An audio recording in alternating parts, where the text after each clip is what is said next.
Israel और फिलिस्तीनियों के बीच संघर्ष की आंच अब वेस्ट बैंक तक पहुंच चुकी है।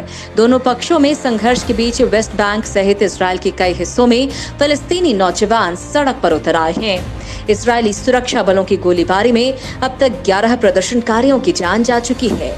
हालात को देखते हुए इजरायल में गृह युद्ध की आशंका जताई जाने लगी है। इस बीच भारत और जापान का इजरायल के पक्ष में अहम बयान सामने आया है। भारत और जापान इजरायल के साथ। भारत सरकार ने हाल ही में फिलिस्तीन को बड़ा झटका देते हुए यूएन के मंच से हमास के रॉकेट हमलों की निंदा की। वहीं भारत इजरायल के पक्ष में जाने की बात भी बोल चुका है। इसके बाद एक और अहम बयान जापान ने दिया है जो इजरायल के पक्ष में है। अब जापान ने भी इजरायल को अपना समर्थन दे दिया है।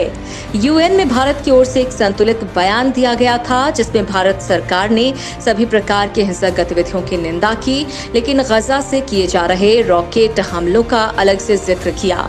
वहीं अब जापान के रक्षा मंत्री ने ट्विटर पर बताया कि वो इजरायल के साथ हैं। यानी अब क्वाड के 2 ताकतवर देशों ने इजरायल के पक्ष में बयान देकर बाइडेन को एक कड़ा संदेश दिया है। राष्ट्रपति बनने के बाद जिस तरह से बाइडेन ने इजरायल को लेकर फ्लिप फ्लॉप की रणनीति अपनाई है, उससे लगा था कि अमेरिका कहीं इजरायल को धोखा न दे दे। हालांकि अब जिस प्रकार क्वाड के 2 अहम देशों ने इजरायल के पक्ष में बयान दिया है, उसने काफी हद तक इस मुद्दे पर बाइडेन प्रशासन के हाथ बांध दिए हैं। इजरायल के लिए खुल्लम खुल्ला साथ। दरअसल भारत के बाद जापानी रक्षा मंत्री ने ट्विटर पर पोस्ट किया है कि वो हमास फलस्तीनी आतंकवादियों के साथ बढ़ते हिंसा के मुद्दे पर इजरायल के साथ हैं। उन्होंने एक पोस्ट में कहा, एक दिन अचानक आतंकियों की ओर से 24 घंटे में 300 से अधिक रॉकेट दागे जाएं तो आप क्या करेंगे? इजरायल को आतंकवादियों से अपनी रक्षा करने का अधिकार है। आम नागरिकों के खिलाफ सबसे पहले रॉकेट किसने दागे? हमारा हृदय इजरायल के साथ है। भारत ने यूएन में लिया इजरायल का पक्ष।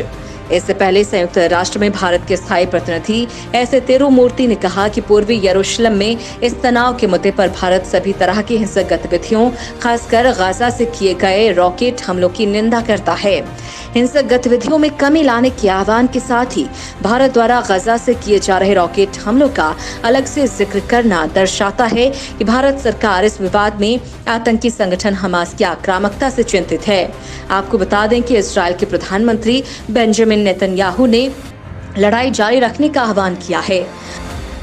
अमेरिका को हुआ अपनी गलती का एहसास। जब जो बाइडेन सत्ता में आए थे तो वो पश्चिमी एशिया में अपने एकमात्र गैर मुस्लिम सहयोगी देश इजरायल के खिलाफ काम करते दिखाई दिए थे। उन्होंने शुरुआत में इजरायली पीएम नेतन्याहू को एक टेलीफोन कॉल तक करने से परहेज किया था।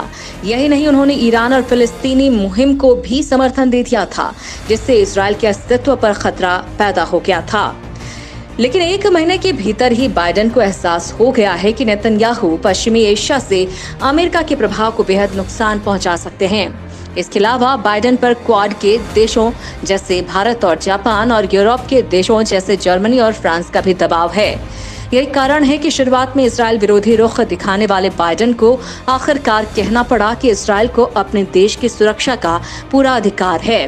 बाइडेन प्रशासन को ये पता है कि अगर उसे प्रासंगिक बने रहना है तो उसे ताकतवर सहयोगियों की भी जरूरत पड़ेगी और वो भारत, इजरायल और जापान जैसे देशों से ऊपर उठकर अपने इजरायल विरोधी अभियान को आगे नहीं बढ़ा सकते हैं।